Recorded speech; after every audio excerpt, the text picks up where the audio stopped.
Bajo la presidencia del Congreso del senador Arturo Char, se dieron las condiciones necesarias para atender a los retos generados por la pandemia. Por esto se aprobaron los proyectos que los colombianos esperaban. Su metodología fue realizar plenarias por temáticas, sistema que quedará para la historia del Congreso de la República.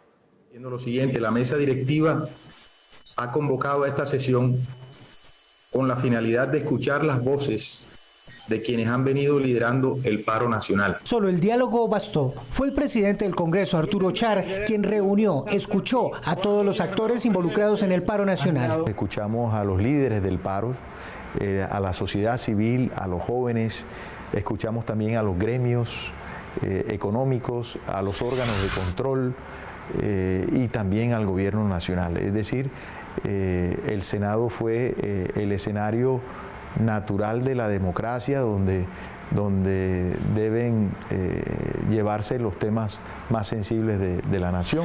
Respetando a la oposición, les concedió, como manda la norma, 3 plenarias. En 3 ocasiones, los partidos de oposición pudieron elaborar el orden del día y así poder desarrollar 3 plenarias. Y no solamente tuvieron la posibilidad de elaborar el orden del día, sino también de presidirlo. Es decir, en este caso, la segunda vicepresidenta, Griselda Lobo, tuvo la posibilidad de, durante esas 3 sesiones completas, presidir el Congreso de la República. En materia de control político, aparte de esos 3 órdenes del día que fueron también debates de control político, se hicieron debates que fueron solicitados por varias bancadas, pero adicionalmente también se hicieron 2 mociones de censura, una al ministro Carlos Holmes y también otra al ministro Diego Molano, y se llevaron a cabo esos debates de moción de censura. El éxito se mide en resultados. 138 proyectos de ley fueron aprobados en esta presidencia, todos en beneficio de ciudadanos, de los niños, de la mujer, de la reactivación económica de todos los colombianos. En el orden del día siempre tratamos de darle como una unidad de materia, es decir, si estábamos aprobando tratados internacionales, intentábamos que toda la sesión transcurriera alrededor de los tratados internacionales.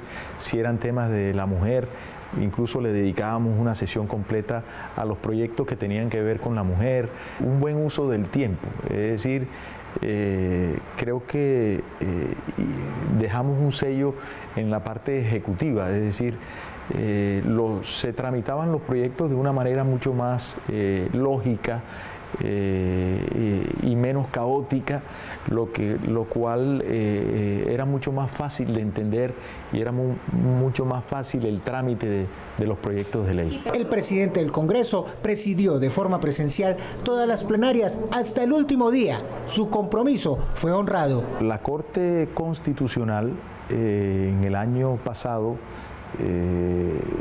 expresó claramente de que las sesiones en lo posible debían realizarse de manera mixta. ¿Qué quiere decir esto?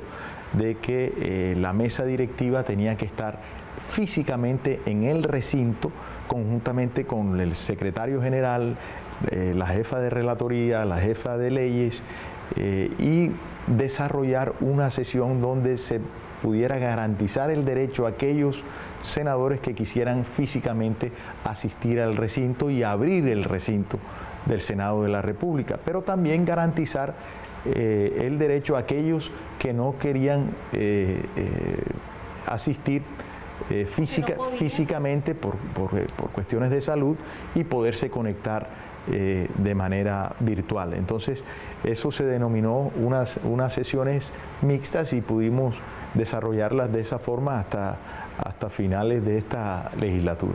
Salvaguardando la vida, el presidente del Congreso garantizó las medidas de bioseguridad para que se pudiera realizar la actividad legislativa en el año marcado por la pandemia.